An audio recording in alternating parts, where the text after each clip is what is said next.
Brandel Chamblee, who has been phenomenal, always is, of course, as commentator, Golf Channel, has been excellent. He joins us now on the phone. Brandel, it's Maggie and Perloff. Thanks so much for doing this today. We know it's been a busy few days for you. It has, but I'm happy to join you, Maggie, Andrew, and I enjoyed the quarterback conversation there as I was sitting waiting to come on. You want to weigh in on Dak Prescott, and is he a Hall of Famer? You do not want me talking football, I'll tell you that. But I grew up in Irving, Texas. Dallas Cowboy are certainly in my blood. There you go. Well, you're welcome to weigh in on that if you'd like to. Obviously a much more sobering topic, what's going on in your sport, and that is the sport of golf right now with, the Saudi Public Investment Fund now taking over the sport, if you will. There's going to be a big umbrella that is going to have the PGA Tour. It is going to have the European Tour. It is going to have LIV Golf under it. And you had some really strong words saying this was the saddest day in the history of golf. Can you elaborate on that? Well, it's been, I guess it's been building for some time now. I mean, when LIV first came about and they were trying to co-opt players and Greg Norman got hired and they sort of co-opted Phil Mickelson to sort of recruit players away, that began the process, right? I think the Saudis not the Saudis, the MBS and PIF, the PIF fund, they got their foot in the door. I would say that they're now in the room, and they are, sadly, I would say part of the ecosystem of golf, which, makes golf, at least in my view, sort of complicit in sports washing. And you could say, look, the PGA Tour made all the wrong moves in this. But if we just all calm down a bit and we just think about the plight that the PGA Tour was in, it would have been next to impossible to have anticipated the economic irrationality of somebody throwing billions of dollars at an entity without really any chance of a profit. When everybody says this is all about the money, I say, really? You think it is all about the money? Because why is it the very people that are putting up the money, the ones who are spending the billions of dollars, are not going to make a profit? If it's really all about the money, then why are the people who are putting up the money not concerned with a profit? And that underscores and gets right to the heart of the matter.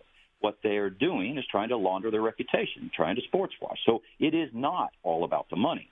But the fact that they got their foot in the door and they started this LIV Tour, and the PGA tried to compete by elevating their purses, and then the lawsuits meant that the PGA Tour was hemorrhaging money, intractable lawsuits, liability on both sides, and vulnerabilities on both sides. So the PGA Tour was running down a path and running out of money. So they had to do something. And you know that adage about keeping your enemies closer? Well, there's billions of dollars on the table right now, and the PGA Tour, I have no doubt, went into these meetings and thought, how can we kill LIV? And with all of this money in the game of golf, how can we keep it from going somewhere else to be another competitor with the PGA Tour? So, I think their heart was in the right place. I personally disagree with the way it was played out or has played out in making the deal, but I think their heart was in the right place, that they were in an untenable situation, and this was a way out for them. Brandel, of course, so many people in golf, and it's been a wild 2 days. Have you heard from a lot of people who sort of view this the same way you do? And I'm curious, has anybody tried to sort of convince you otherwise, that it's all going to be okay, or are most people against it? No, I've heard from people who have opinions on this strongly on each side of it, and I've done my best over the last couple of days to learn as much about this deal as I can. I've really, every waking moment, I've been reading about it and talking to people that are very, very close to how this deal came about on both sides of it. So, and people, look, if you're an investor, if you're one of the people that's involved with the PGA Tour and you're doing the math, you'd had to recognize that this would lead to the demise of the PGA Tour, trying to keep up with LIV. And the whole idea here, I have no doubt, is that they didn't want LIV to prevail, to become the dominant body of professional golf. And, I look at, everybody wants to point the finger at Jay Monahan here. Everybody. They're like, he did this in confidentiality. He's made an agreement with the Saudis. But by the way, when you listen to Jay Monahan and even the Saudis talk, Yasser talk, they all say they're careful to say that the PGA Tour is in the controlling position.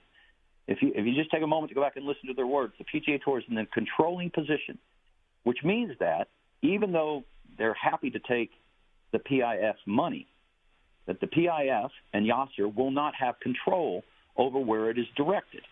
That is the way I've understood this from day one. And the new entity that they've created, this company, it only exists in the ether.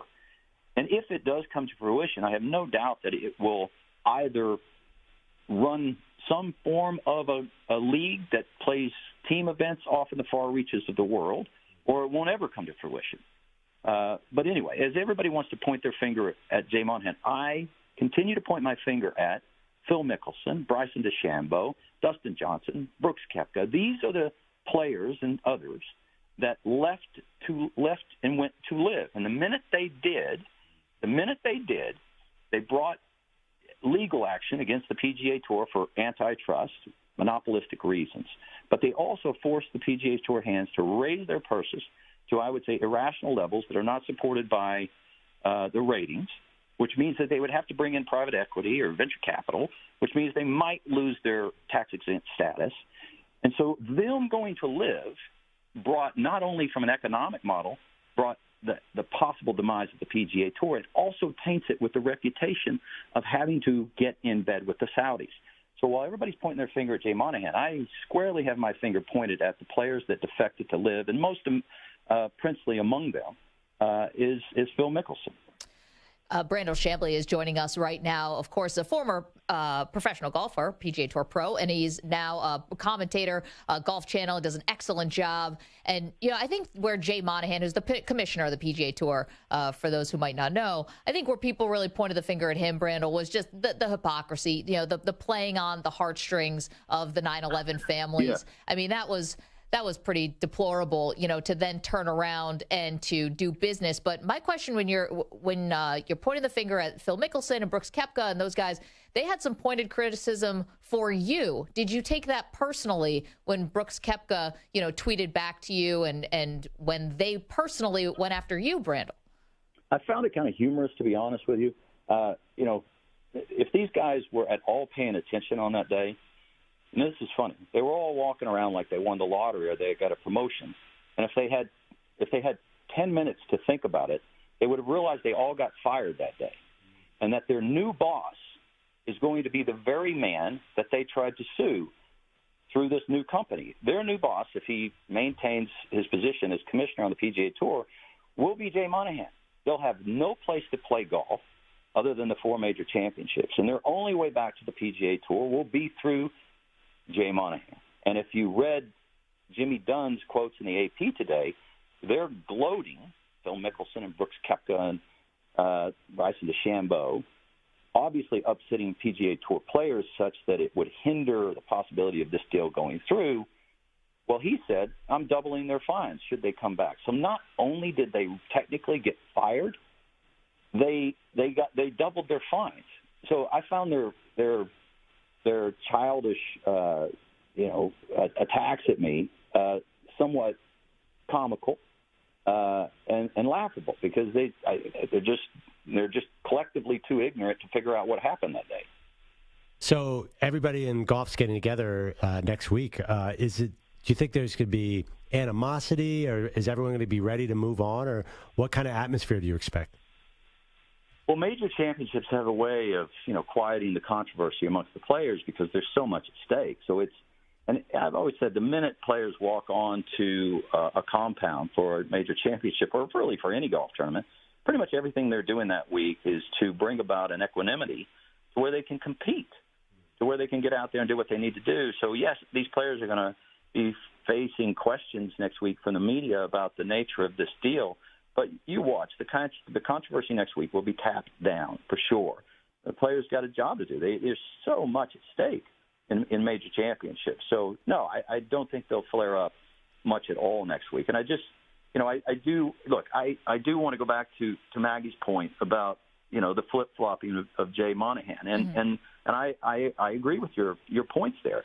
I think capitulating it all to the Saudis, capitulating to profit over principle, as quixotic as that may sound, it is done. Lionel Messi turned down a couple of $2 billion by all accounts that I could read, and not to go play for the Saudis.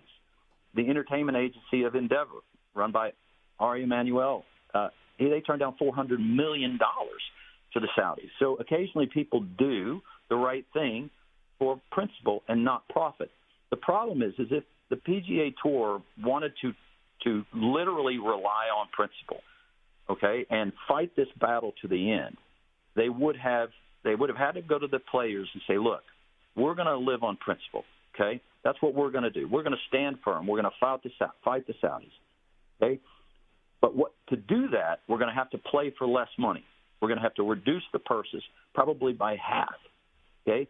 And maybe the Korn Ferry Tour, the developmental tour, the PGA Tour, maybe that's got to go away. And maybe the PGA Tour champions, the senior tour aspect has to go. And maybe the other developmental tours have to go. Okay, so all these avenues to golf, all these supportive sides of golf, they're all going to have to go, and we're going to have to play for less money for us to maintain these legal battles and compete going forward. Now, I would have been fine if they'd have said that, because I felt like Jay Monahan, that's the stuff that they write movies about. Mm-hmm. That's the stuff they write books about. People who stand up for principle over profit.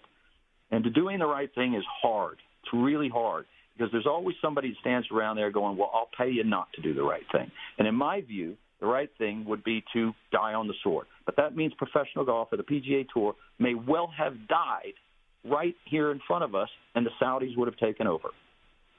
Brandel, can't tell you how much we appreciate this. If you've got a thought on the Dak Prescott Hall of Fame thing, you're welcome to join us at any time. But we appreciate, I kid, but we appreciate your thoughts on this. We know this is an incredibly passionate, and an interesting time for the sport of golf. We appreciate your passion, I should say. And thank you so much for joining us.